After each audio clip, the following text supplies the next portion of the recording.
On January 3, 2026, the world changed.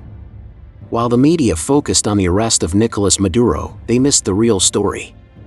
In under 30 minutes, 303 billion barrels of proven oil reserves, the largest on the planet, effectively shifted into the orbit of a $38.5 trillion debt machine. This wasn't a random military strike. It was a move of absolute necessity. To understand why, you have to look at the math. In 2026, the U.S. is adding $6.12 billion to its national debt every single day. We are now paying $1 trillion a year just in interest. When a debt-based empire can no longer pay its bills through productivity, it has only two options: debase the currency or seize hard assets. Caracas was the signal that we've officially entered stage 4 of the empire cycle. History is not a series of random events, it is a cycle. Ray Dalio calls it the Big Cycle. It lasts roughly 250 years, and it is governed by 7 distinct stages. 1. The foundation, sound money. Every empire starts with a currency backed by something real. In Rome, it was 95% pure silver. In 1944, it was the gold-backed dollar. 2. The welfare/workfare state. Prosperity leads to massive investment. This is the Golden Age.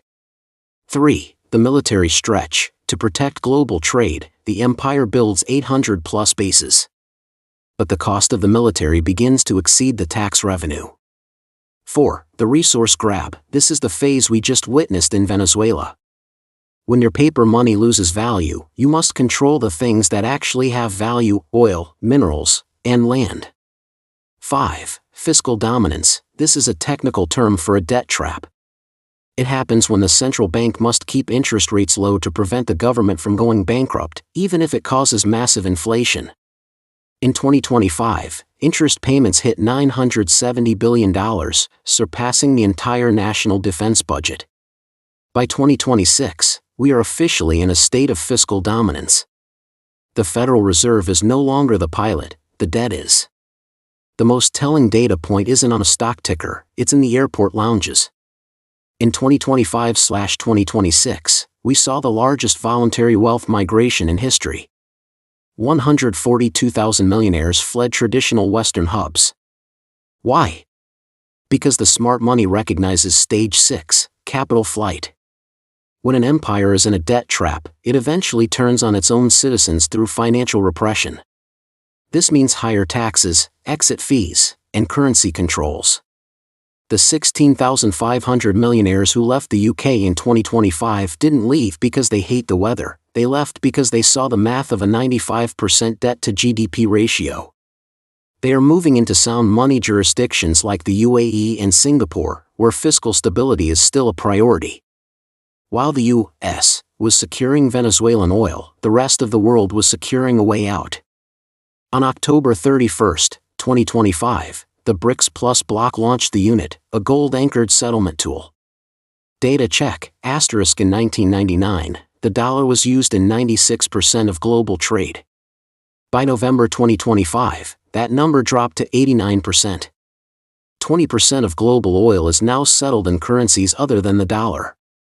The petrodollar isn't dying, it's being actively replaced.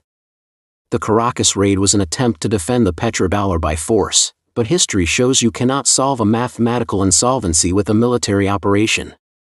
So, where does the wealth go? It doesn't disappear, it transfers. During the Roman collapse, wealth moved from urban currency holders to rural landowners. During the Dutch collapse, it moved from paper guilders to British colonial trade assets. Today, the transfer is moving from promise-based assets, your bank account, pension, and fiat currency, to hard asset systems. The Venezuela raid was a klaxon. It tells us that the empire is now in the resource acquisition phase. This is the final stage before the reset. We are living through the most documented empire transition in human history. You have the data. You have the historical pattern. And now, you have the evidence from Caracas. The question isn't whether the system will change, it's whether you will be holding the old paper or the new assets when the music stops. Subscribe and hit the bell. Because the pattern is absolute, and time is running out.